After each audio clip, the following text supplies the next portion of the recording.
Leo Tolstoy was a giant of Russian literature.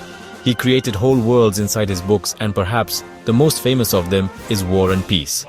This is not just a book, it is a whole event, a whole era. This is a grand story filled with hundreds of characters covering more than a decade of Russian history.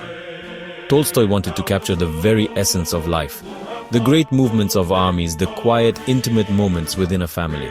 He shows us that history is not only made by great people, emperors, commanders. It is also shaped by the lives and choices of ordinary people, their love, their fears, their search for something real to hold on to.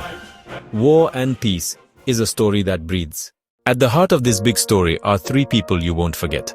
First, there is Pierre Bezukhov. When we meet him, he seems clumsy, a bit awkward, but very kind. He is the son of a rich count, but not born in wedlock, and he just doesn't fit in with the fancy society. He's always looking for what life means. Pierre gets a lot of money, but it doesn't make him happy. He gets involved with mystics. He tries to make his peasants' lives better, but he always feels a bit lost. Then, there is Prince Andrei Bolkonsky. He is very different from Pierre. Andrei is good-looking, smart, and a bit cynical. He is a great officer, a man of action. He is tired of the shallow high society. Completing our trio is Natasha Rostova. Young, full of life, energy, and feelings. Not a deep thinker, not cynical, she lives by her feelings. She loves to sing, she loves to dance, she feels everything deeply. Natasha is a pure, wild spirit of life. Her journey is about growing up. Their paths are different, but their lives are closely connected. The world of war and peace unfolds against a huge historical backdrop. The Napoleonic Wars. For many years, the shadow of Napoleon Bonaparte hung over Europe. He was a brilliant military genius who conquered most of the continent. The Russian aristocracy was both fascinated and scared of him. At the start of the novel, the war seems far away. It's what men talk about in their drawing rooms, planning their military careers. Young officers, like Andrei Bolkonsky, dream of fighting Napoleon's armies, seeing it as a path to glory and honor. The turning point of the novel is the French invasion of Russia in 1812. That's when the war stops being an abstract idea and becomes a terrifying reality for everyone.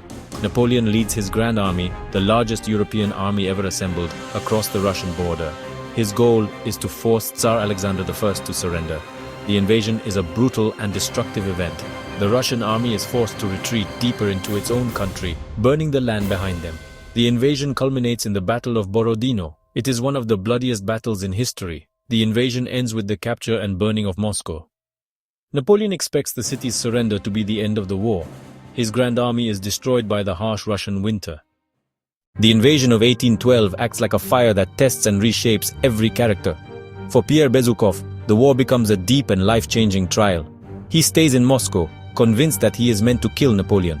This silly plan fails, and he is captured by the French. As a prisoner of war, Pierre loses his wealth, his title, and all the comforts of his old life. He is forced to march with the retreating army, suffering from hunger and cold. It is here, in the depths of despair, that he finally finds a strange peace.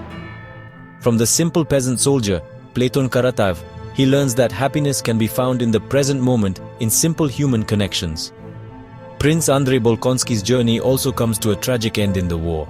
Already wounded and disappointed at the Battle of Austerlitz years earlier, he joins the army again to defend his country in 1812. He is no longer the ambitious young man seeking glory.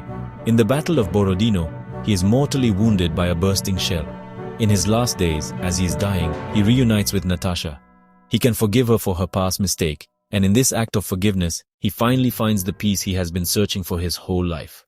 Beyond cannons and battlefields, War and Peace is a deep look into what gives life meaning. For Tolstoy, one of the strongest forces is family. We see this with the Rostov family. They are not perfect, they are noisy, they are emotional, they are often not good with money. But their home is full of love, warmth, and a real connection that helps them through tough times. After the war, we see Pierre and Natasha start their own family.